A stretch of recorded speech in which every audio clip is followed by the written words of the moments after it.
ndapedza nzara ndapedza drought, mafanzi yangu neni havana dauti,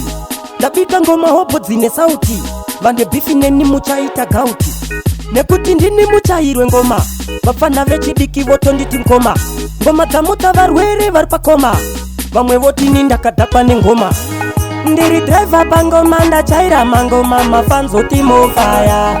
ndavabikira mangoma varavira mangoma obva vatini ndofaya, asi varipo vanoshuwira kuona ndichitambura kuona ndichikwangwaya, asati mire kukuchidzira moto mafanzi wobva timofaya.